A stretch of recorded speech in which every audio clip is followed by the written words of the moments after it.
Hello everyone, welcome to my channel. আজকের গল্পে আমরা দেখব গল্পের নায়ক অফিসের সিইও সে মাথায় বাড়ি খেয়ে তার স্মৃতিশক্তি হারায়, আর এরপর থেকে সে নিজের অ্যাসিস্ট্যান্টকে নিজের ওয়াইফ ভাবতে শুরু করে। তারপর থেকে ঘটতে শুরু করে অদ্ভুত সব ঘটনা। তো অফিসের সিইও স্মৃতি হারানোর পর কি কি কাণ্ড কারখানা করে আর কে বা কারা তার মাথায় বাড়ি মেরেছিল, এর পেছনে রয়েছে এক অপ্রত্যাশিত টুইস্ট।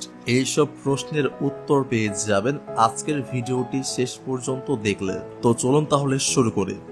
আজকের গল্পের শুরুটা হচ্ছে এক রোমাঞ্চকর ও অপ্রত্যাশিত ঘটনায়। রাতের এক ব্যস্ত বারে আমরা দেখতে পাই গল্পের মূল চরিত্র পেই তার বেস্ট ফ্রেন্ড ফুজিকে সামলাচ্ছে। ফুজি এত বেশি ড্রিঙ্কস করেছে যে নিজেকে সামলাতেই পারছে না। হঠাৎ ফুজি কেঁদে কেঁদে বলে ফেলে, আমার এক্স বয়ফ্রেন্ড আমার কাছ থেকে 50,000 টাকা ধার নিয়েছিল, কিন্তু এখনো ফিরিয়ে দেয়নি। এই কথা শুনে পেই আর চুপ থাকতে পারে না। সে রাগ করে বলে, তুই এত বোকা হলি কবে রে? ওই ছেলেটাকে এত টাকা দিলি কেন? ঠিক তখনই পাশ দিয়ে হেঁটে যাচ্ছিল আমাদের গল্পের মেন লিড যিশু। ফুজি আঙুল তুলে বলে ওঠে, ওই যে ওটাই হচ্ছে আমার এক্স। পেই কিছু না ভেবেই দ্রুত যিশুর কাছে চলে আসে। যিশুর সামনে এসে তার গায়ে ইচ্ছে করে এক গ্লাস ড্রিঙ্কস ফেলে দেয়। তারপর বলে, তোমার স্যুটটা তো খুব দামি মনে হচ্ছে, তাই না? যিশু চমকে ওঠে, চোখ সরু করে বলে, এই স্যুটটা তোমার 1 মাসের বেতনের থেকেও দামি। পেই তখন ব্যঙ্গ করে হেসে বলে, হ্যাঁ হ্যাঁ বুঝেছি, লোকের থেকে টাকা নিয়ে এরকম দামি স্যুট তো যে কেউ পরতে পারে। তারপর একদম সোজা গলায় বলে, এক কাজ করো, এক্ষুনি আমাকে 50,000 টাকা দিয়ে দাও। যিশু হতবাক, সে বলে, আমি কেন তোমাকে টাকা দেব? পেই হেসে উত্তর দেয়, তাহলে শোনো, আজ রাতে আমি তোমাকে ড্রিঙ্কিং এ হারাবো, আর হারাম মানে আমাকে 50,000 টাকা দিতে হবে। এই বলে দুজনেই শুরু করে এক দারুণ ড্রিঙ্কিং কম্পিটিশন। কে কতটা খেতে পারে যেন তারই যুদ্ধ শুরু হয় সেখানে। ড্রিঙ্কের পরিমাণ বাড়তে থাকে আর বাড়তে থাকে মাতলামির সীমাও। দুজনেই একসময় একদম পুরোপুরি মাতাল হয়ে যায়। মাঝে যিশু বলে, এখনো সময় আছে, একটা সরি বলে ফেলো, তাহলে ছেড়ে দিচ্ছে। কিন্তু পেই, সে তো হার মানবে না। সে বলে, শোনো, যদি 50,000 টাকা না দাও এই পেই তোমাকে ছাড়বে না। রাত কেটে ভোর হয়। আমরা দেখি একটা হোটেলের রুমে যিশু আর পেই একসাথে শুয়ে আছে। প্রথমে পেয়ের ঘুম ভাঙে। সে চোখ খুলে পাশে তাকিয়ে দেখে যিশু। পেই তো ততক্ষণে প্রায় হুঁশে ফিরে এসেছে। দৃশ্যটি দেখে আঁতকে ওঠে, এক ঝটকায় উঠে বসে। ঠিক তখনই যিশুর ঘুম ভাঙে। সে পেইকে দেখে বলে, তুমি?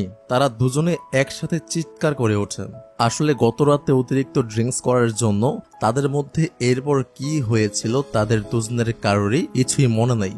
আর পেই তখন ভয়ের রাগে একেবারে বিস্ফোরিত। সে যিশুকে এমন জোরে লাথি মারে যে যিশু খাট থেকে পড়ে গিয়ে মাথায় গভীর আঘাত পায়। যিশু তখন নিস্তেজ হয়ে পড়ে, চোখ মেলে না, উঠছে না। পেই তখন আতঙ্কে কাঁপতে থাকে। সে বলে, ওঠো প্লিজ, আমি এমনটা চাইনি। তখনই পেয়ের চোখ পড়ে রুমের পাশে একটা ভিজিটিং কার্ড এর দিকে। কার্ডটা হাতে নিয়েই চোখ বড় হয়ে ওঠে পেয়ের, কারণ তাতে লেখা সিইও XYZ গ্রুপ, তার নিচে নাম যিশু। এই তখন এক ঝটকায় বুঝতে পারে, তার মানে কাল রাতে আমি আমার বসের সঙ্গে ছিলাম, আর না জানি বসের সঙ্গে কি কি হয়েছে কাল রাতে। আর যাকে সে ফুজির এক্স বয়ফ্রেন্ড ভেবেছিল, সে তো আদৌ ফুজির বয়ফ্রেন্ড ছিল না। সে তো একজন বড় কর্পোরেট কোম্পানির সিইও, আর সেই সিইও এর সাথেই কিনা সে রাত কাটিয়ে ফেলেছে। আর কিছু না ভেবে পেই হোটেল রুম থেকে তাড়াতাড়ি চলে যায়। পরদিন সকালে পেয়ে আসে অফিসে, কিন্তু তার মন ভয়ে অস্থির।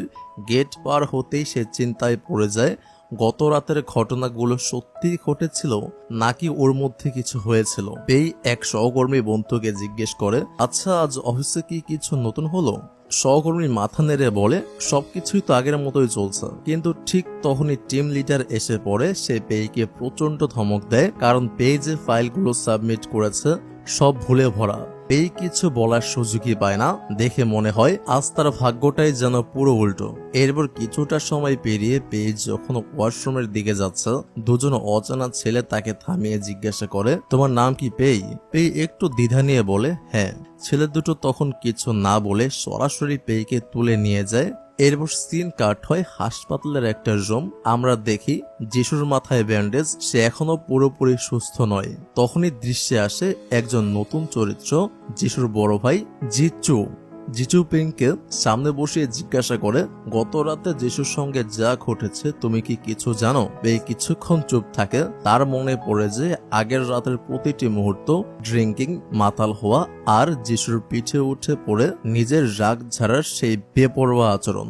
চোখে মুখে আতঙ্ক ফুটে ওঠা পেংয়ের। তবুও পেং ঠোঁট কামড়ে বলে, না আমি কিছুই জানি না। জিচু তখন বলে, সিসিটিভিতে দেখা গেছে কাল রাতে তোমরা দুজন একসাথে হোটেল রুমে ঢুকেছিলে, তাহলে নিশ্চয়ই কিছু একটা হয়েছে। পেয়ে কিছু বলার আগেই যিশুর জ্ঞান ফেরে। সে আস্তে চোখ মেলে তাকায় আর মাথায় আঘাত খাওয়ার ফলে সে নিজের স্মৃতিশক্তি ভুলে গেছে। কিন্তু এখন সে শুধুমাত্র পেয়েকে চিনতে পারছে। সে পেয়েকে দেখে বলে, আমি যখন ছোট ছিলাম তখন আমার মা বাবা মারা যান। তারপর আমার এক ভাই ছিল, সে আমাকে বড় করেছে। এখন আমার ভাই চায় আমরা একটা ম্যারেজ কন্ট্রাক্ট করি। আমি তাতে রাজি আছি। তুমি আমাকে এখান থেকে বাড়ি নিয়ে চলো। পেই থমকে যায়।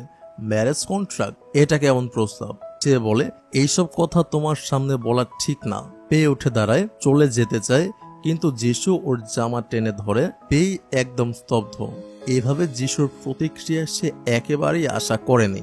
যিশু বলে, আমাকে কিন্তু হসপিটাল থেকে তোমাকেই বাড়ি নিয়ে যেতে হবে। পেই এবার আর কিছু না বলে সোজা বেরিয়ে যায়।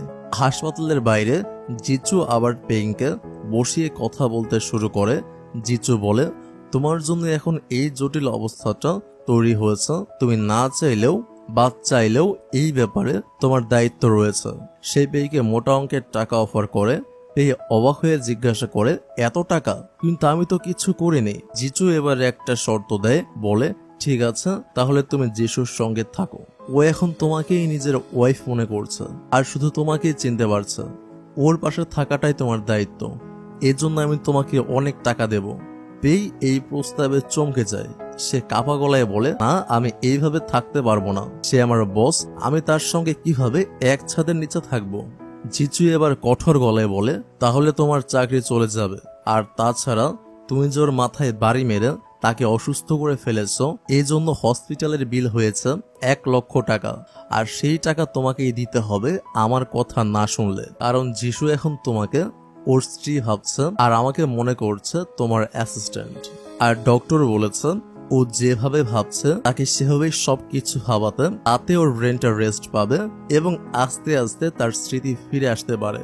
কিন্তু যদি তাকে সত্যিটা জানানো হয় তাহলে তার ব্রেনের প্রেসার পড়বে এবং সে আর অসুস্থ হয়ে যাবে। এজন্য তোমাকে অবশ্যই এই অ্যাক্টিং করতে হবে, তা না হলে সমস্ত টাকা তোমাকে দিতে হবে জরিমানা হিসেবে। আর যদি না দাও তাহলে আমি তোমার বিরুদ্ধে মামলা করব। এই অসহায় ভাবে বলে, আমি এত টাকা জোগাড় করতে পারবো না, তবে আমি চেষ্টা করব, আমি কিছু একটা করব। এই কথা বলে পেয়ে সেখান থেকে তাড়াতাড়ি চলে যায়। কিন্তু ঠিক পেয়ে চলে যাওয়ার পরেই জিচু একটা ফোন করে কাউকে বলে, আমি অনেক টাকা অফার করেছিলাম, তবুও সে রাজি হলো না, কিন্তু ওকে রাজি করাতেই হবে। বোঝা যায় এই পুরো ঘটনার পেছনে জিচুর একটা গোপন পরিকল্পনা কাজ করছে। অফিস আর হাসপাতালের চাপ সামলে পেজ যখন বাড়ির দিকে ফিরছিল, ঠিক তখনই তার ফোন বেজে ওঠে। স্ক্রিনে ভেসে আসে ভাইয়ের ইউনিভার্সিটির নাম। ওপাশ থেকে কণ্ঠটা ভীষণ চিন্তিত। বলা হচ্ছে, আপনার ভাই বলছে সে পড়াশোনা ছেড়ে দিতে চায়, কারণ ইউনিভার্সিটির ফিস সে আর দিতে পারছে না। পেয়ের মুখ মুহূর্তেই কালো হয়ে যায়। সে শান্তভাবে বলে, ঠিক আছে, আমি ওর সঙ্গে কথা বলছি। বাড়িতে এসে পেই দেখে তার ছোট ভাই বাসাটা পরিষ্কার করছে। পেই তো দিনের বেশিরভাগ সময় বাইরেই থাকে, তার ভাইটি বাসার সব দিক সামলায়। পেই একটু অবাক হয়ে জিজ্ঞাসা করে, তুই কি আমাকে কিছু বলতে চাস? কিছু লুকাচ্ছিস আমার থেকে? তার ছোট ভাই নিচু গলায় বলে, না আবু, আমি কিছুই লুকাচ্ছি না। তুমি দয়া করে আমাকে নিয়ে চিন্তা করবে না।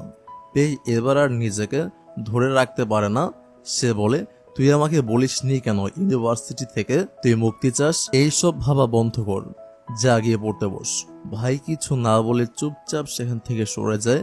পেই তখন নিজের ঘরে এসে চুপ করে বসে পড়ে ভাবতে থাকে, সবকিছু আমি কিভাবে সামলাবো? বাসা, অফিস, ভাইয়ের পড়াশোনার খরচ সব একা একা। ঠিক তখনই পেয়ে নিজের ফোনটা তোলে, ডায়াল করে জিচুর নম্বর।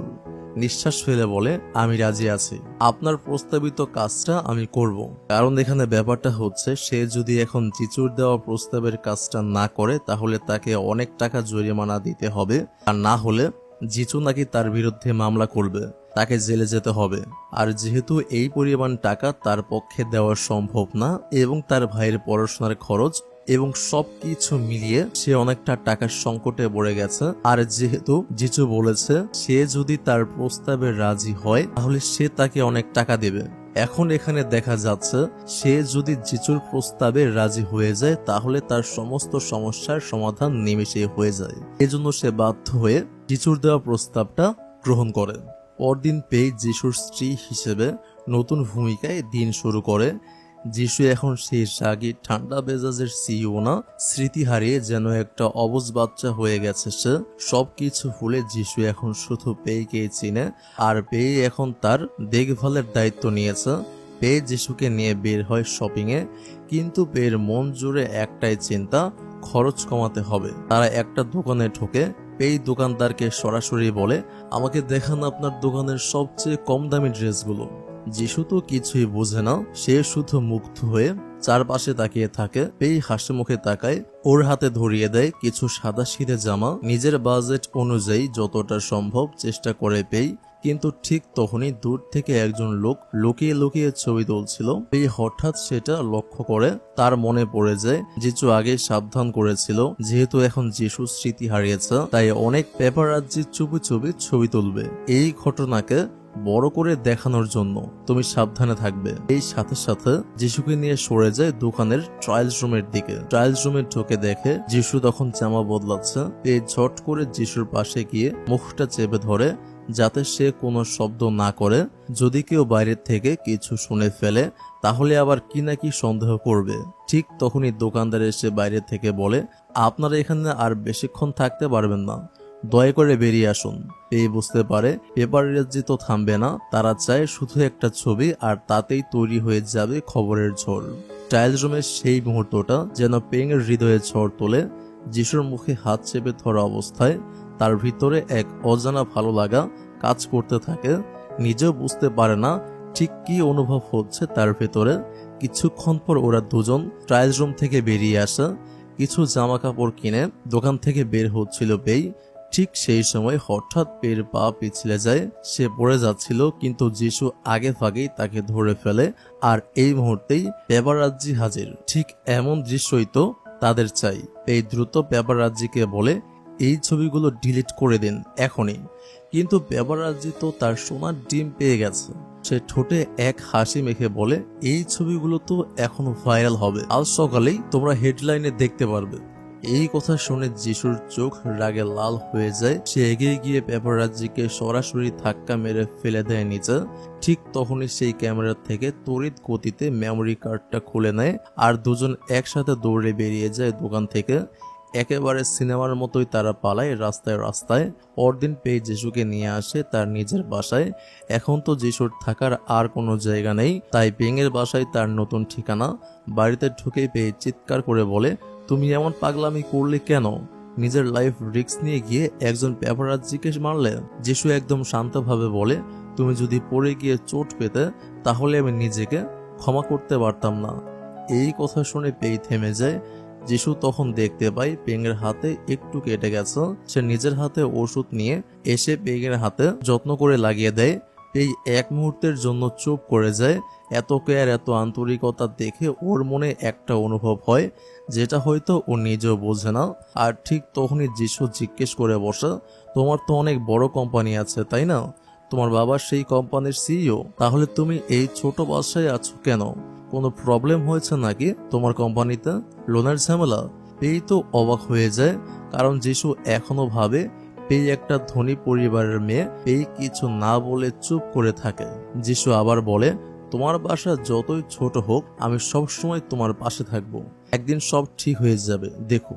পেই কিছুই বুঝতে পারে না এই ছেলেটার মনে এখন ঠিক কি চলছে সেটা ওর একেবারেই ধারণার বাইরে। তবে পেই মাথা নেড়ে হ্যাঁ বলে, কারণ এখন যিশুকে কোনোভাবেই উত্তেজিত করা যাবে না। ঠিক তখনই পেইংয়ের ভাই বাসায় ফিরে আসা আর বাসায় এক অপরিচিত ছেলেকে দেখে চোখ কপালে তুলে ফেলে। পেই তখন ভাইকে বলে, এটা যিশু, ও এখন আমাদের সাথেই থাকবে। ভাই তো চমকে ওঠে। সে বলে, কি, এই বাসায়? এই ছোট্ট বাসায় তো মাত্র দুটো ঘর, ও কোথায় থাকবে?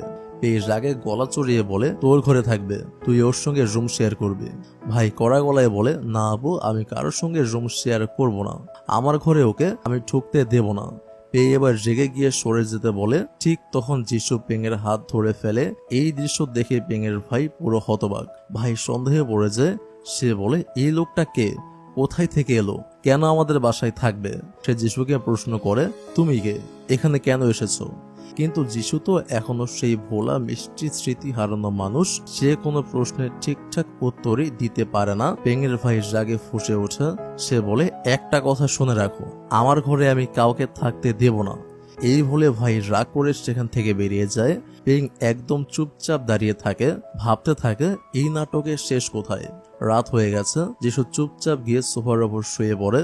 সে জানে পেঙের ভাই তাকে ঘরে থাকতে দিতে চায় না, তাই সে জোর না করেই বাইরের সোফাতেই রাত কাটানোর সিদ্ধান্ত নেয়।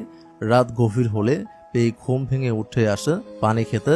তখনই চোখ পড়ে যিশু ঘুমিয়ে আছে এক কোণে মরানো অবস্থায় সোফার ওপর। পেঙের চোখ এক মুহূর্তের জন্য থেমে যায়, মনটা খারাপ হয়ে যায় তার। একজন সিইও, যার বিশাল কোম্পানি, বড়সড় বাড়ি, সে কিনা আজ এই ছোট্ট ফ্ল্যাটের একটা ছোট্ট সোফায় গুটিসুটি মেরে ঘুমাচ্ছে। পেয়ে ধীরে ধীরে কাছে গিয়ে ওর গায়ের চাদরটা ঠিক করে দেয়। ঠিক তখনই যিশুর ঘুম ভেঙে যায়। যিশু অবাক হয়ে তাকায় আর পেয়ে বলে তুমি এখানে শুয়ে আছো কেন? আমি তো বলেছিলাম আমার ভাইয়ের ঘরে গিয়ে শুয়ে পড়ো। যিশু পেঙের হাতটা হালকা করে ধরে বলে তোমার ভাই আমাকে একদমই পছন্দ করছে না, আর ওর দোষও নেই। তাকে অজানা একজনের সঙ্গে রুম শেয়ার করতে বলা তো সহজ কথা না। আমি ঠিক আছে, এই সোফাতে আমার বেশ ভালোই লাগছে ঘুমাতে। তোমার ভাইয়ের সঙ্গে ঝগড়া করে আমাকে নিয়ে আর চিন্তা করো না প্লিজ। পরদিন সকাল ব্রেকফাস্টের টেবিলে তিনজন একসঙ্গে বসে পেয়ে ভাইকে বকতে শুরু করে। সে বলে তোর জন্যই তো ওকে রাতটা এই সোফাতে কাটাতে হলো। ভাইও চুপ করে থাকার লোক না। সে রেগে গিয়ে বলে তুমি জানো কাল রাতেও বাথরুম পরিষ্কার করেনি, উল্টে আমার জামা কাপড় টানাটানি করছিল। পেয়ে হতভম্ব হয়ে যায়। যিশু কাজ ঝাঁকিয়ে বলে আরে না না, আমি তো কিছুই বুঝতে পারছিলাম না। আমি তোমাদের ঝগড়া দেখে খুব খারাপ লাগছে বেং। আমি চাই না আমার জন্য তোমাদের ভাই বোনের সম্পর্ক খারাপ হোক। এই এবার আর কিছু না বলে চুপ করে যায়। এরপরের দিন পেং যায় অফিসে ঢুকে চোখে পড়ে বোনাস পাওয়ার তালিকা ঝুলছে বোর্ডে। পেং গিয়ে দেখে তার নাম নেই। আর সেটা দেখে সেই টিম লিডার আবার শুরু করে কটাক্ষ। সে বলে তোমার পারফরমেন্স ভালো হলে তবেই তো বোনাস পাবে। এভাবে কেউ অফিসে শুধু উপস্থিত থেকেই টাকা কামায় না। কিন্তু আজ পেং চুপ করে থাকার মোড়ে নেই। সে চোখে চোখ রেখে বলে কাজের রেজাল্ট দেখে বিচার করুন, ব্যক্তিগত অপছন্দ দেখে নয়। ঠিক তখনই অফিসে একজন উঁচু পদস্থ লোক এসে ঘোষণা করে আজ থেকে আমাদের কোম্পানির সিইও এই ব্রাঞ্চ থেকেই কাজ করবেন। সবাই তো অবাক, কারণ এতদিন সিইও অন্য ব্রাঞ্চে থাকতেন, এখন তিনি হঠাৎ এই হয়েছে। আর এরপর আরো বড় চমক, এই হবেন সিইওর নতুন অ্যাসিস্ট্যান্ট। ঘর জুড়ে হঠাৎ নিস্তব্ধতা। টিম লিডারের মুখটা দেখে মনে হচ্ছিল যেন বজ্রপাত হয়েছে মাথার উপরে, কারণ সে নিজেই বহুদিন ধরে অ্যাসিস্ট্যান্ট হওয়ার জন্য চেষ্টা করছিল। আর এখন তার সামনে সেই জায়গায় পেগ, যাকে আবার সে অপছন্দ করে।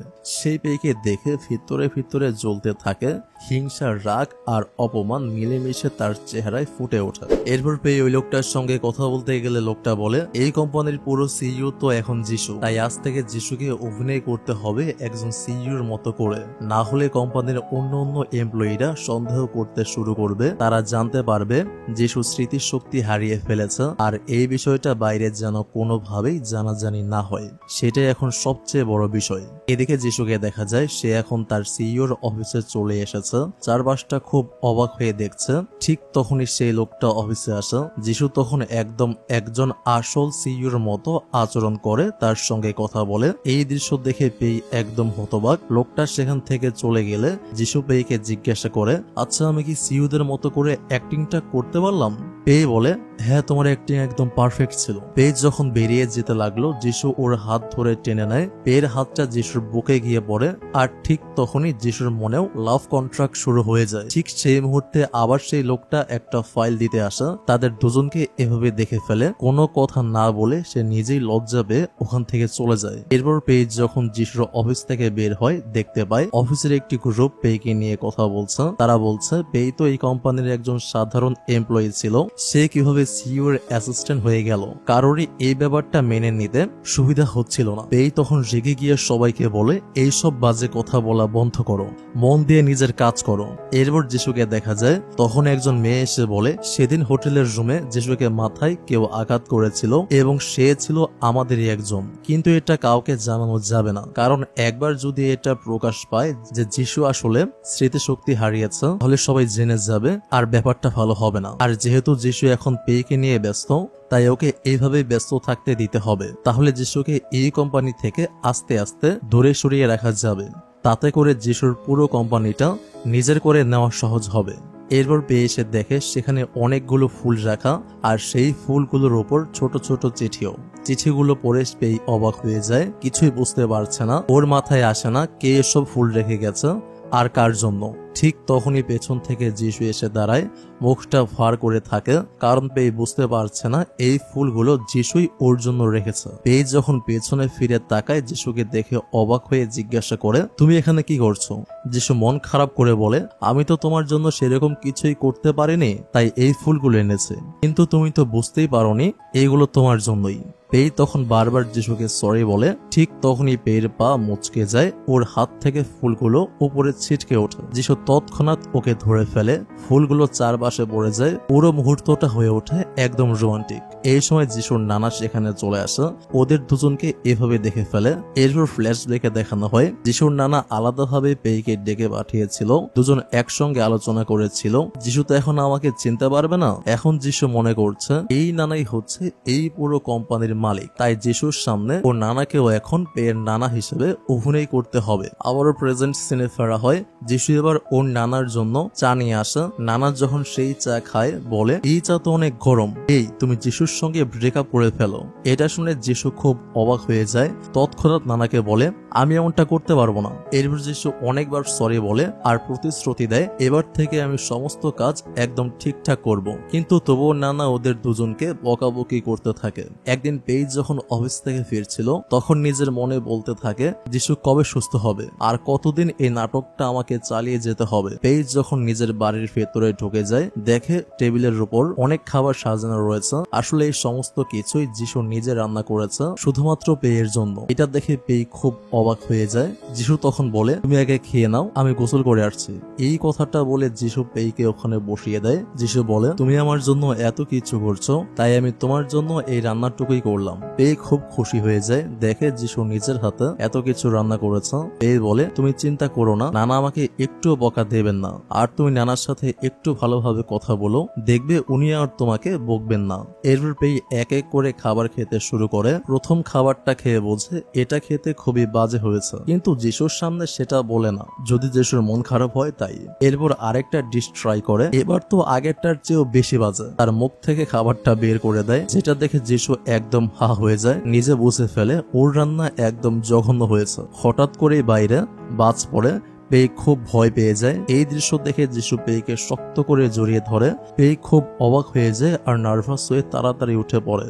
দরজা খুলতেই দেখে যিশুর ভাই জিচু এসেছে পেয়ের বাড়িতে। যিশু যে পেয়ের বাড়িতে এসেছে এটা যিশু মোটেও পছন্দ করে না, কারণ যিশু চায় না পেয়ের আশেপাশে কেউ ঘুরঘুর করুক। ঠিক তখনই পেয়ের ভাই এসে যিশুকে ইশারায় উঠে যেতে বলে। যিশু উঠে যায়, তার জায়গায় পেয়ের ভাই বসে। তখন যিশুর মাথায় একটা আইডিয়া আসে, ও ইচ্ছে করে নিজের বাজে রান্না করা খাবারগুলো জিচুকে খেতে বলে, চায় জিচু একটু শায়েস্তা হোক। পেই তখন জিচুকে খাবারটা খেতে বারণ করে, কিন্তু জিচু শোনে না, সে খাবার খায়। আর খাবারটা এতটাই বাজে যে মুখে তীব্র অস্বস্তি হয়, তবু হাসি মুখে বলে খুব সুন্দর।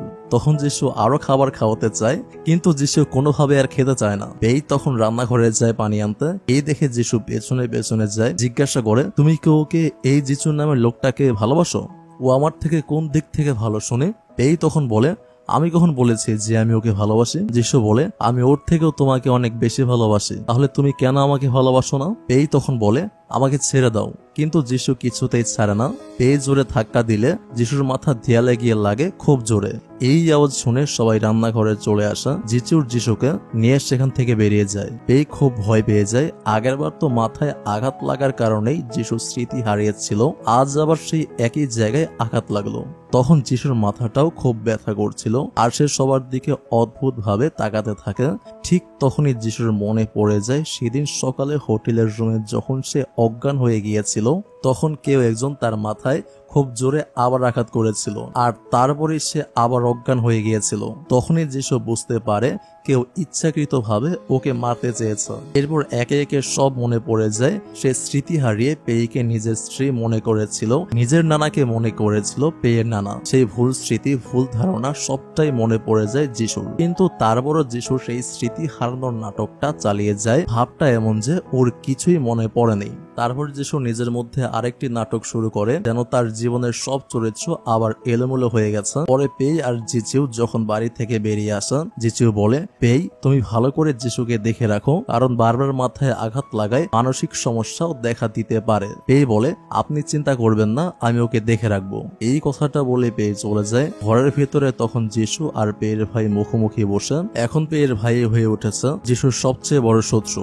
যিশু মনে মনে বলে, আমার এত বড় ক্ষতি করার চেষ্টা কে করছে সেটা আমি খুঁজে বার করব। আর আমি এটা বিশ্বাসই করতে পারছি না আমি এত বড় লোক, অথচ এত দিন ধরে এই ছোট্ট বাড়িতে ছিলাম। ঠিক তখনই পেয়ে এসে জিজ্ঞাসা করে, তোমার শরীর এখন ঠিক আছে তো? যিশু বলে, আমি ভাবতে পারছি না আমি এত বড় রাজা হয়ে কেন এমন একটা ছোট বাড়িতে থাকছে। পেই তখন মিথ্যা গল্প বানিয়ে যিশুকে বোঝানোর চেষ্টা করে যাতে যিশু এসব নিয়ে বেশি না ভাবে। কিন্তু এখন যিশু নাটক করছে। ওর মনে হচ্ছে সে এখন কোনো বিশাল রাজ্যের রাজা। সেদিন রাতে পেই যখন নিজের রুমে ঘুমাতে আসে, দেখে যিশু অনেক আগেই সেখানে শুয়ে পড়েছে। পেই জিজ্ঞেস করে, তুমি এখানে শুয়ে পড়েছো কেন? তুমি না বাইরে সোফাতে ঘুমাও? যিশু বলে, আজ থেকে আমি এখানেই ঘুমাবো, বরং তুমি গিয়ে সোফাতে ঘুমাও। এটা শুনে পেই তো খুব রেগে যায়, বলতে থাকে, তুমি তো এক সেকেন্ডে পুরো অন্য মানুষ হয়ে গেছো। পেই যখন যিশুকে উঠাতে চায়, হঠাৎ ধাক্কা লেগে একটা ছবি নিচে পড়ে ভেঙে যায়। ছবিটা ছিল ওদের ছোটবেলার। এটা দেখে পেই খুব রেগে যায়, বলে, আমি আর কোনো ঝামেলা চাই না, তুমি এখনই এই ঘর থেকে বেরিয়ে যাও। এই কথা বলেই পেই যিশুকে ধাক্কা দিয়ে ঘর থেকে বের করে দেয়। বাইরে তখন পেয়ের ভাই দাঁড়িয়ে ছিল। যিশুর এই অবস্থা দেখে হেসে ওঠা। অন্যদিকে পেয়ের মন খারাপ হয়ে যায় ছোটবেলার ছবিটা ভেঙে যাওয়ায়। যিশু এরপর সোফায় এসে বসে। তার মনে পড়ে যায় পেয়ের সঙ্গে কাটানো সেই ভালো মুহূর্তগুলোর কথা, যখন তার স্মৃতিশক্তি হারিয়ে গিয়েছিল। সেই সব কথা মনে পড়তেই যিশুর মুখে একটা হালকা হাসি ফুটে ওঠে। কিন্তু পর মুহূর্তে ভাবে, আমি এসব ভেবে হাসছি কেন? তখনও খেয়াল করে তার হার্টবিট যেন অস্বাভাবিকভাবে বেড়ে গেছে। কেন এমন হচ্ছে ও বুঝতেও পারে না। পরদিন সকালে পেই আর যিশু অফিসে আসে। ওদের মধ্যে তখন ঝগড়া শুরু হয়ে যায়। যিশু পেইকে অনেকগুলো কাজ দিয়ে দেয় যেগুলো করা এক কথায় অসম্ভব। পেই রেগে গিয়ে যিশুর সাথে ঝগড়া করতে থাকে। এইসব করতে করতেই একসময় পেই ঘুমিয়ে যায়। ঠিক তখন একজন এমপ্লয়ি কিছু ফাইল নিয়ে আসে। সে পেয়ের এই অবস্থাটা দেখে হেসে ফেলে আর বলে, লাঞ্চে যাওয়ার আগে একবার আয়নাটা দেখে নিও। এটা শুনে পেই অবাক হয়ে যায়। অফিসে হাঁটতে হাঁটতে পেই দেখতে পায় সবাই ওর দিকে তাকিয়ে হাসছে। ব্যাপারটা ওর খুব অদ্ভুত লাগে। পেই তখন নিজের ফোনে নিজেকে দেখে আর একেবারে চমকে ওঠে। ওর কপালে কে যেন কিছু একটা এঁকে দিয়েছে। পেই বুঝে যায় এটা যিশুরই কাজ। পেই সোজা চলে আসে যিশুর কাছে, গিয়ে ঝগড়া শুরু করে কপালে এইরকম ছবি আঁকার জন্য।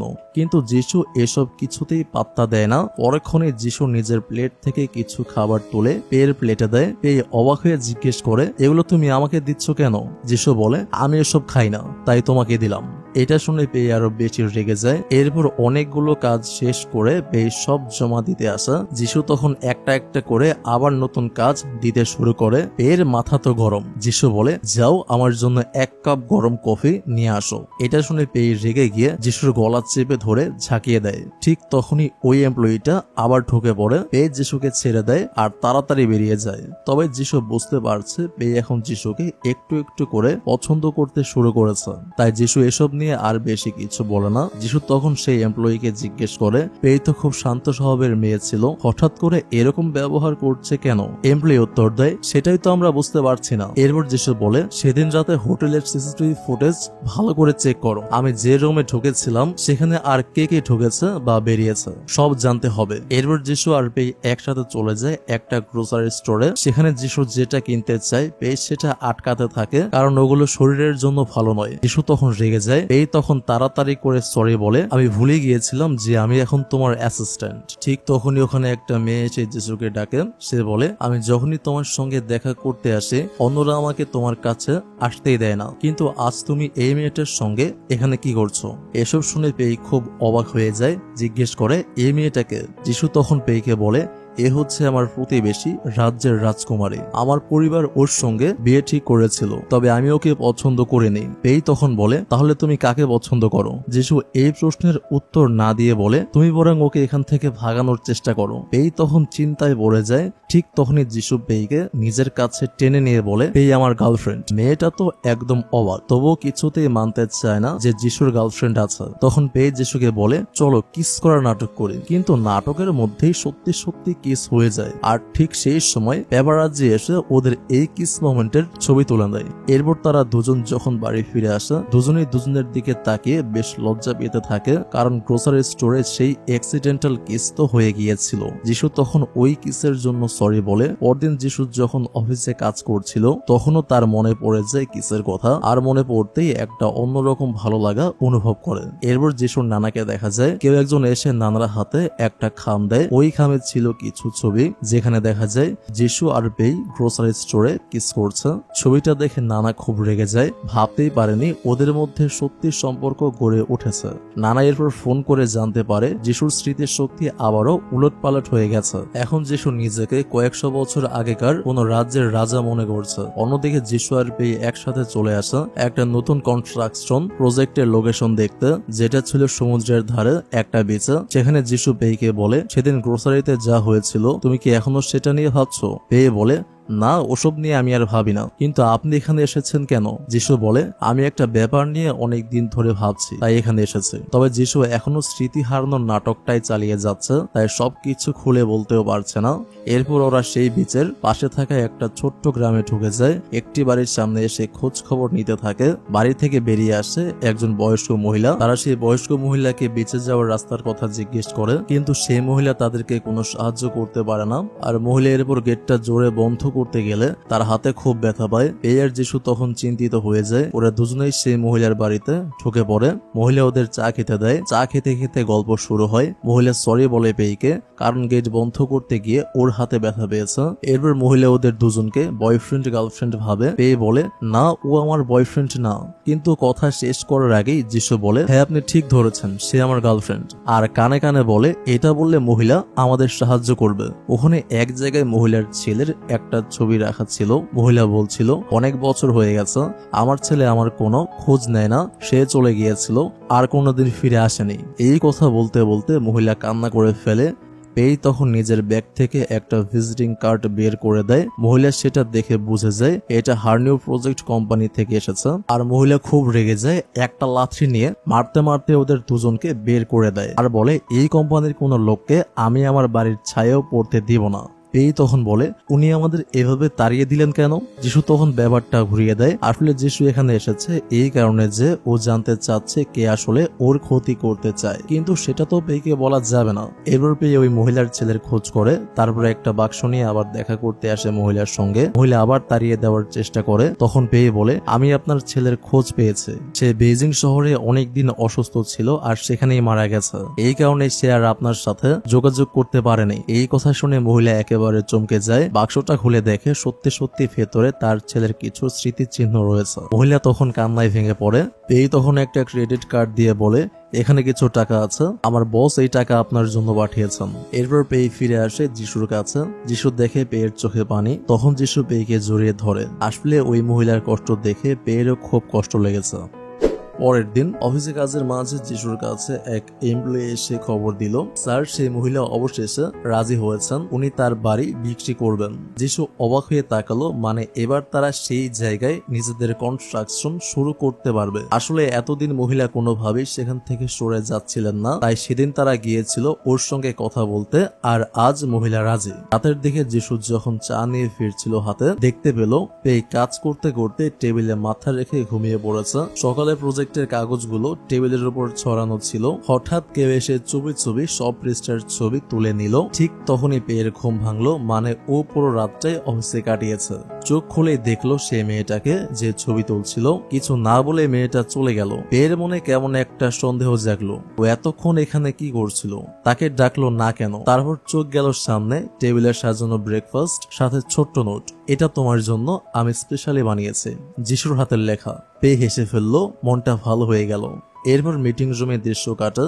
মিটিং শেষ হলে যিশু এক এমপ্লয়িকে জিজ্ঞাসা করলো, 2 সপ্তাহ পর পেয়ের জন্মদিন, ওকে কি উপহার দিলে খুব খুশি হবে বলে আপনার মনে হয়? এমপ্লয়ি বলল, স্যার মেয়েদের খুশি করার মতো উপহার সম্পর্কে আমার তেমন ধারণা নেই। তারপর কৌতূহল ভরে বলল, আচ্ছা আপনি কি মিস পেইকে ভালোবেসে ফেলেছেন? এমপ্লয়ি তখন পরামর্শ দিল, তাহলে সোজা পেইকে জিজ্ঞাসা করে দেখুন সে কি পছন্দ করে। সেদিন রাতে যিশু বাড়িতে বসে টিভি দেখছিল, হঠাৎ পেইকে ডাকলো, আর পেই তার কাছে এসে বসতেই যিশু ধীরে ধীরে কাছে এসে জিজ্ঞাসা করলো, এই সপ্তাহের শেষে তুমি কি ফ্রি আছো? পেই চোখ শুরু করে বলল, কেন, আবার কোনো প্রজেক্টের কাজে অনেক দূরে নিয়ে যাবে নাকি? যিশু মুচকি হেসে উত্তর দিল, কেন, আমার সাথে যেতে তোমার এত সমস্যা নাকি? চিন্তা করো না, এবার কাজ নয়, ঘুরতে নিয়ে যাব। শুনেই পেয়ের মুখে হাসি ফুটলো। ঠিক উঠতে যাবে এমন সময় বাইরে হঠাৎ বজ্রপাত। চমকে পেয়ে আবার ভয় পেতে লাগলো। যিশু আগের মতোই শক্ত করে জড়িয়ে ধরলো। সে বলল, তুমি কি বজ্রপাত হলে খুব ভয় পাও? পেয়ে মাথা নাড়লো, হ্যাঁ খুব। যিশু ধীরে জিজ্ঞাসা করলো, কেন? পেয়ের কণ্ঠ ভারী হয়ে এলো। সে বলে, আমি তখন 7 বছরের, মা বাবা বিজনেস ট্রিপে গিয়েছিল, ফেরার পথে প্লেন ক্র্যাশ, ওরা আর ফিরল না। পরের দিন সকালেও আমি খুশি ছিলাম, ভাবছিলাম আজ আমার বাবা মা ফিরে আসবে, কিন্তু ফিরলো ওদের ডেড বডি। সেদিন প্রচন্ড বজ্রপাত, ভারী বৃষ্টি হচ্ছিল। সেই থেকে বৃষ্টি আর বাজ পড়লে আমি খুব ভয় পাই। আমার মা বাবার বড় কোম্পানি ছিল, কিন্তু আমরা এত ছোট ছিলাম যে সবকিছু অন্যদের হাতে চলে যায়। তারপর থেকে এই বাড়িতে আমি আর আমার ভাই থাকি। পেয়ের কথা শুনে যিশুর মনটা কেমন করে উঠল, চুপচাপ ওর দিকে তাকিয়ে রইল। পরদিন সকালে পেয়ের ঘুম ভাঙে, চোখ মেলে দেখে যিশুর পাশে একটা চেয়ারে বসে ঘুমাচ্ছে। ঠিক তখনই বাইরে থেকে দরজায় নক পড়ে। পেয়ের ভাই জোরে জোরে ডাকছে, দরজা খোলো, তাড়াতাড়ি বের হও। এত ভোরে ভাইয়ের গলা শুনে পেয়ে তো রীতিমতো অবাক, ভাবতে থাকে যদি ওর ভাই বুঝে ফেলে গত রাতে যিশু ওর রুমে ছিল, তাহলে তো একটা বড় ঝামেলা হয়ে যাবে। তাৎক্ষণিকভাবে পেয়ে যিশুকে ঘরের কোনায় একটা বড় আলমারির ভেতরে লুকিয়ে দেয়। আলমারির দরজাটা বন্ধ করে দিয়ে গিয়ে দরজা খুলে পেয়ের ভাই ঘরে ঢুকেই জিজ্ঞেস করে, সেই ড্রামা কিংটা কোথায়? পেয়ে স্বাভাবিক ভান করে বলে, আমি জানি না। ভাই তখন আলমারি খুলতে যায় নিজের টুপি বের করার জন্য। পেয়ে তো কিছুতেই সেটা হতে দেবে না, আলমারির সামনে দাঁড়িয়ে পড়ে। ভাই সন্দেহ করে, কি হয়েছে, আলমারির ভেতর বোমা লুকিয়ে রেখেছিস নাকি? পেয়ে একেবারে দিশেহারা, তবু চেষ্টার ত্রুটি রাখে না। কোনো মতে ঠেলে ঠেলে ভাইকে ঘর থেকে বের করে দেয় আর দরজাটা বন্ধ করে দেয়। এরপর পেয়ে আলমারির দরজা খুলে যিশুকে বের করে আনে। যিশু তখন হালকা হেসে বলে, কাল দুপুর 3টায় বিচের ধারে দেখা হবে, ভুলে যেও না। ঘর থেকে বেরিয়ে যাওয়ার সময় পেছনে ফিরে আরেকটা কথা যোগ করে, সাদা রঙের কিছু পরে এসো প্লিজ। এই কথাটা শুনে পেয়ের মুখে খুশির ঝলক, ভাবতে থাকে নিশ্চয় যিশু ওর জন্য কোনো সারপ্রাইজ রেখেছে।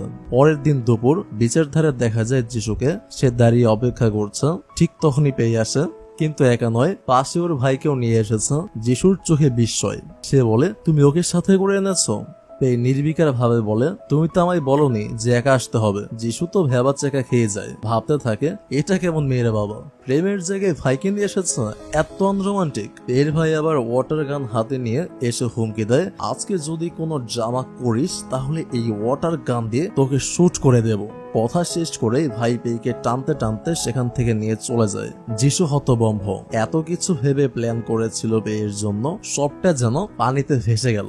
এরপর পেই যিশু আর পেয়ের ভাই তিনজনে মিলে বিচে ওয়াটার গান নিয়ে শুরু করে দারুণ মজা, হাসি, দৌড়ঝাঁপ, পানিতে ভেজা এক ঝলমলে দিন। এই আনন্দ ঘন মুহূর্তে যিশু মোবাইল বের করে পেয়ে আর ওর ভাইয়ের অনেক ছবি তুলে রাখে। এই ফাঁকে যিশু একজন কর্মচারীকে মেসেজ করে গিফটটা রেডি করে রাখো। তাতে বোঝা যায় যিশু সত্যি আজকের দিনে পেয়ের জন্য একটা সারপ্রাইজ পরিকল্পনা করেছিল।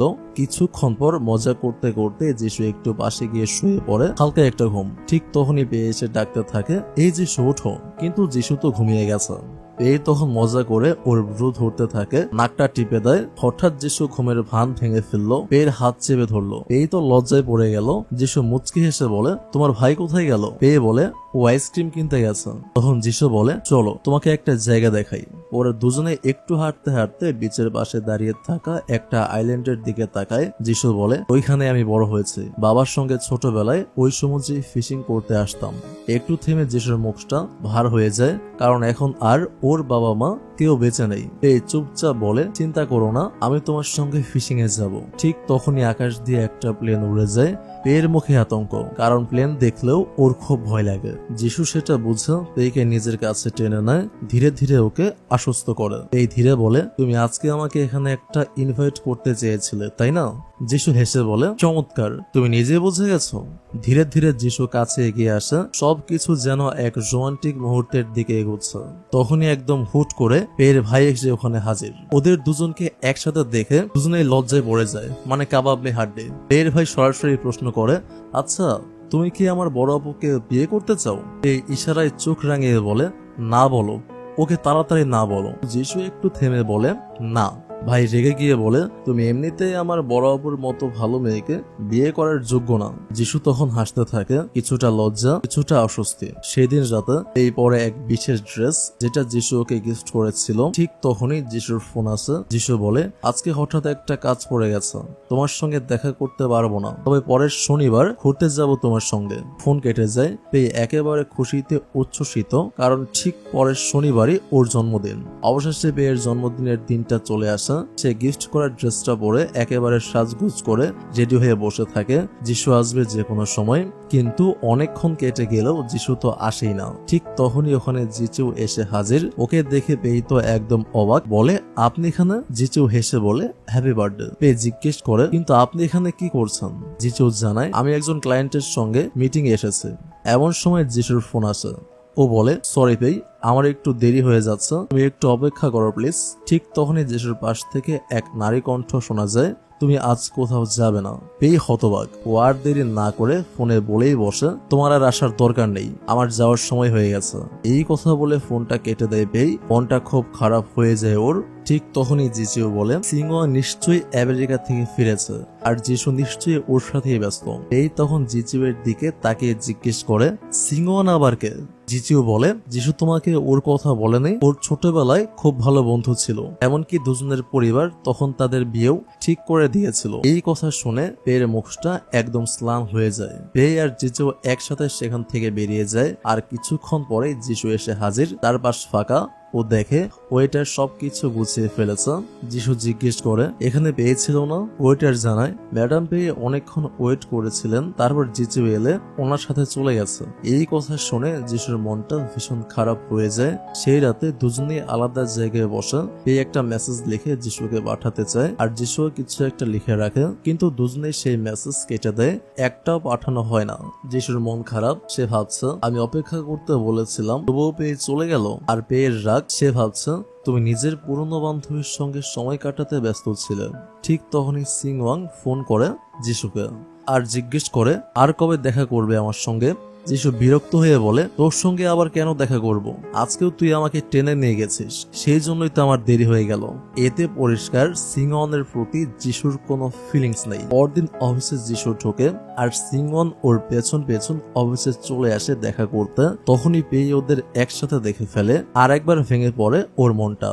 এদিকে যিশু আসে বিদেশি ক্লায়েন্টদের সাথে মিট করতে। সেখানে জানানো হয়, আজ থেকে সিংওয়ান আমাদের কোম্পানিতে জয়েন করছে। তার বাবার কোম্পানির অনেক বড় একটা শেয়ার এখানে রয়েছে। সেদিন অফিস ছুটির পর পেয়ে বেরিয়ে যাচ্ছে, তখন সামনে এসে দাঁড়ায় যিশু। সে বলে, তুমি কি আমার উপর রাগ করেছো? পেয়ে চোখে চোখ রেখে বলে, আমার রাগেরও একটা দাম আছে। যিশু চুপ করে যায়, বলে, তাহলে সারাদিন তুমি আমার সঙ্গে একটাও কথা বলনি কেন? পেয়ে ঠান্ডা গলায় বলে, আমি অফিসে গল্প করতে আসি না, তোমার ইউএস ফেরত বান্ধবীর সাথেই সময় কাটাও তুমি। এই কথা বলে পেয়ে চলে যায়। আর যিশু বুঝে যায় পেয়ে আসলে ভীষণ জেলাস ফিল করছে। যিশু ফোন করে পেয়ের ভাইকে। সে জিজ্ঞেস করে, তোমার আপুর রাগ কিভাবে ভাঙানো যায় বলতো? পেয়ের ভাই হেসে ফেলে। রাত হয়ে গেছে। পেয়ে বাসায় ফিরতেই ওর ভাই বলে, হ্যাপি বার্থডে। আর পাশেই দাঁড়িয়ে যিশু ভায়োলিন বাজাচ্ছে। সুরটা এত মিষ্টি যেন কথা বলছে। পেয়ে বিস্মিত হয়ে তাকিয়ে থাকে। পেয়ের ভাই তখন জানায় এই পুরো সারপ্রাইজটা যিশুর আইডিয়া। কিন্তু পেয়ে এখনো অভিমানের চোখ, মুখ গম্ভীর। পেয়ে যিশুকে দেখে মুখ ঘুরিয়ে নেয়। যিশু ধীরে বলে, হ্যাপি বার্থডে পেয়ে। পেয়ে অভিমানে বলে, তাহলে তোমার মনে আছে আজ আমার জন্মদিন? যিশু এক্সপ্লেন করে, গত রাতে সিং জোর করে আমাকে সিনেমা দেখতে নিয়ে গিয়েছিল, আমি যেতে চাইনি। পেং প্রশ্ন করে, সত্যি? যিশু বলে, আমি কি কখনো তোমাকে মিথ্যা বলেছে? পেই তখন রাগের সুরে বলে, তুমি আমার বস, আবার কোম্পানির সিইও, তোমার এত এক্সপ্লেনেশন সাজে না। যিশু তখন বলতে চায়, আমি তোমাকে ভালোবাসি, কিন্তু সে কথা মুখে আসে না। শুধু বলে, আজ রাতে তুমি কি ফ্রি আছো? এই চোখ সরিয়ে বলে, কেন? আবার আমাকে দিয়ে ওভারটাইম করাবে? যিশু হেসে ফেলে, বলে, না, আমি তোমাকে ডেটে নিয়ে যাব। এই কথা শুনে পেয়ের মুখে হাসি ফুটে ওঠে। অভিমানের আবরণটা একটু একটু করে গলে যায়। পরদিন অফিসে পেয়ে কিছু ফাইল নিয়ে যিশুর টেবিলে আসে। যিশু হঠাৎ ওর হাত ধরে ফেলে। পেয়ে ফিসফিস করে, আমরা অফিসে, তুমি এইভাবে হাত ধরছো কেন?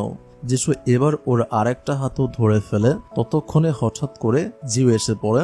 দুজনেই তাড়াতাড়ি হাত ছেড়ে দেয়। এ বলে, আজ আমি আগে বেরোবো, তুমি পরে বের হও, না হলে সবাই সন্দেহ করবে। এরপর যিশু পেইকে নিয়ে যায় এক বিশেষ জায়গায়, কিন্তু সেখানে আগে থেকেই সিংওয়ান উপস্থিত। আসলে এটা ছিল যিশুর প্ল্যান। সিংকে দেখিয়ে বুঝিয়ে দিতে চায় পেই এখন ওর জীবনে স্পেশাল। সিংওয়ান ওদের এত কাছে থেকে দেখে অশান্ত হয়ে পড়ে। এদিকে পেয়ের মন ভরে যায়। যিশু সত্যি ওকে পছন্দ করে বুঝতে পেরে। সিংওয়ান উঠে এসে যিশুর গাল লাগা খাবার মুছিয়ে দেয় পেয়ের সামনেই।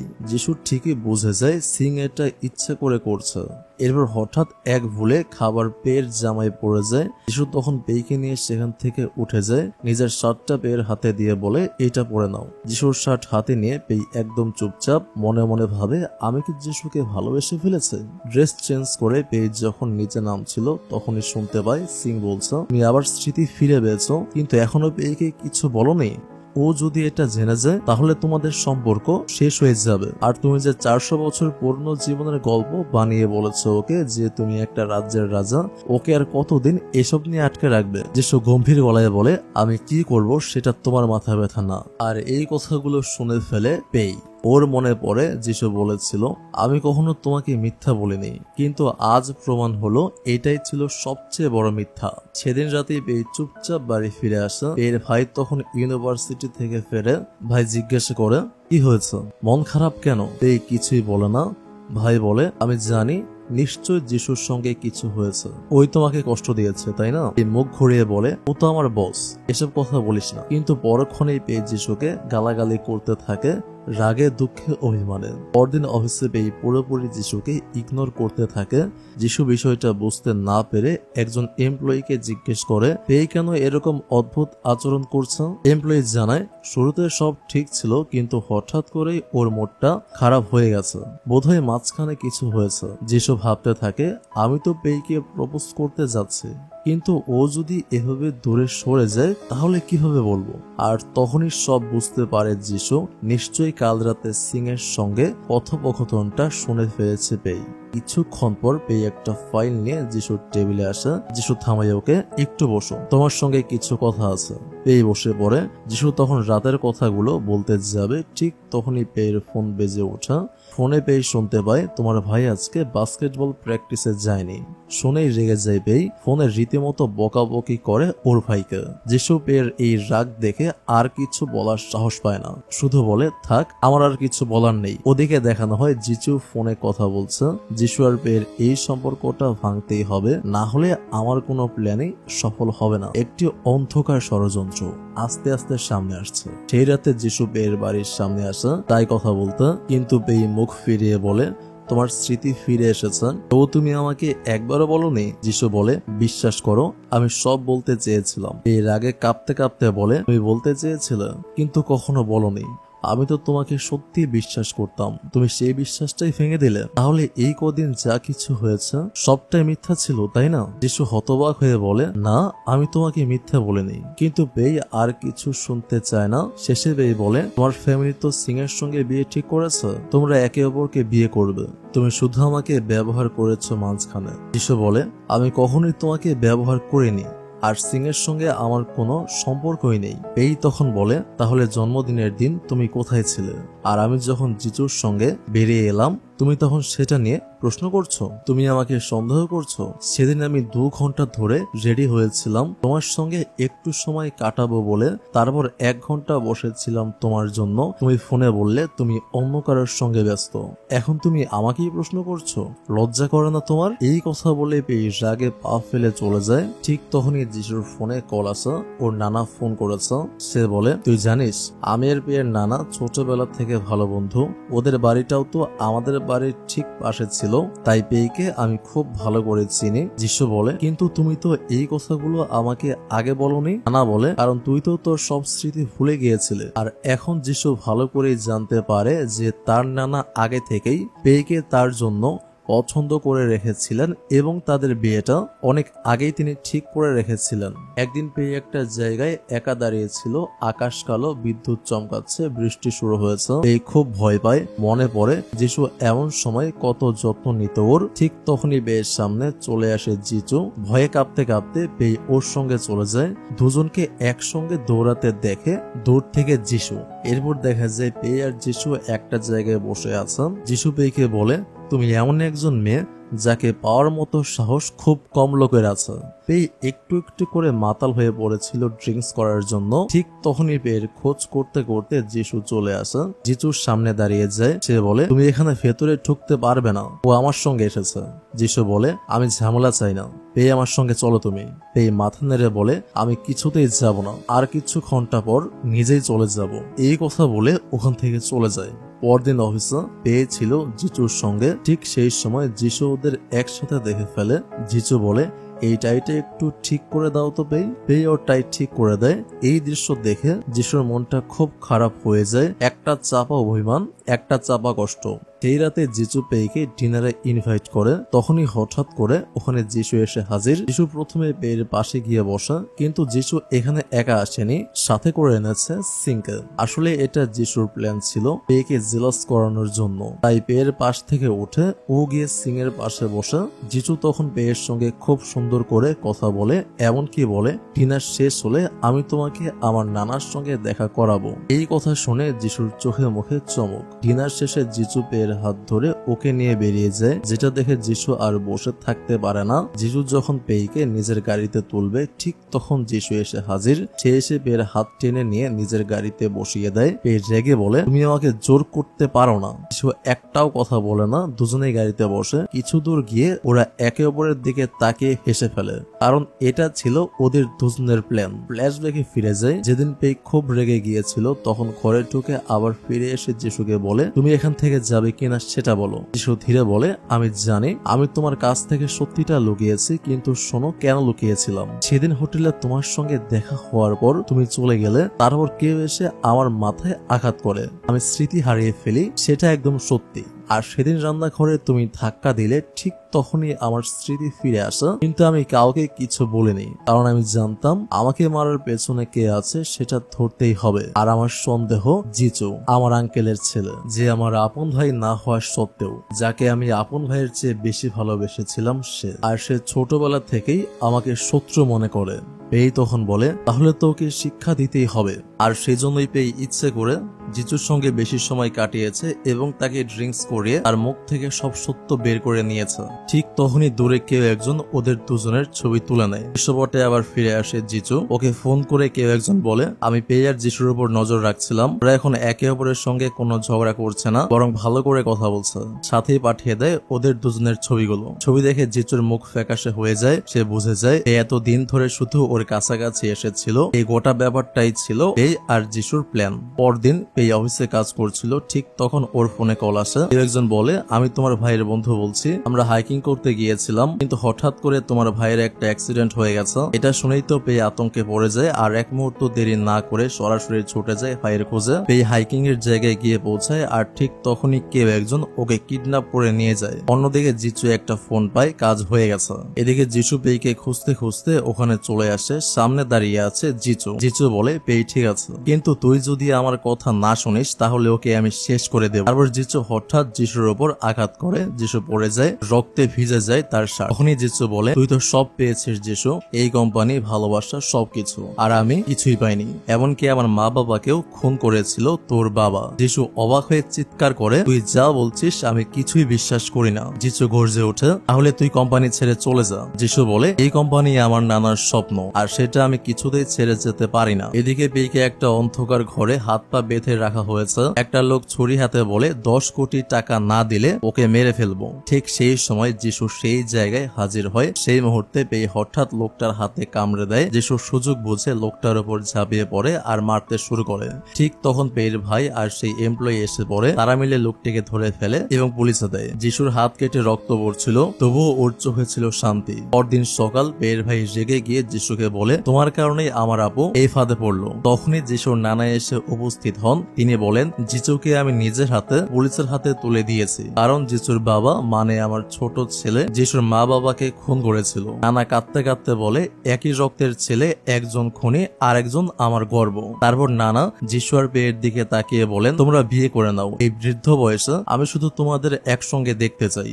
পেয়ে আর যিশু একে অপরের দিকে তাকিয়ে মুচকি হেসে ফেলে। সব যুদ্ধ, সব ভুল বোঝাবুঝির পর আজ তাদের ভালোবাসার মাঝে পূর্ণতা এলো। পেয়ে একদম মিষ্টি করে সেজে বসে আছে আর ঠিক তখনই সামনে এসে দাঁড়ায় যিশু। পেয়ে বলে, আবার 5 মিনিট লেট। যিশু মুচকি হেসে বলে, এই দিনের জন্য আমি কত দিন ধরে অপেক্ষা করছি জানো। পেয়ে বলে, কেন, আজকে আবার কি এমন? যিশু ধীরে ধীরে হাঁটু গেড়ে বসে হাতে তুলে ধরে এক গুচ্ছ ফুল আর একটা ছোট্ট আংটির বাক্স। পেয়ে, আমি তোমাকে খুব ভালোবাসি, তুমি কি আমাকে বিয়ে করবে? সবার চেহারায় উত্তেজনা। দূরে দাঁড়িয়ে নানা, পেয়ের ভাই, সেই অফিস এমপ্লয়ি, তারা বলে, কি ভাই চুপ করে আছো কেন, বলো বলো। যিশুর মুখটা একটু গম্ভীর। ঠিক তখনই পেই হেসে বলে, তুমি যে এভাবে বলবে আমি তো এতটাই অবাক হয়েছি যে কি করব বুঝতে পারছিলাম না। সবাই হেসে ওঠা। দুজনে দুজনকে আংটি পরিয়ে দেয় আর যিশু কোনো কিছুর তোয়াক্কা না করেই পেইকে নিজের দিকে টেনে নেয় আর একদম সত্যিকারের ভালোবাসায় একটা কিস। আর এখানে শেষ হয় আজকের এই গল্প। Thank you so much. আল্লাহ হাফেজ।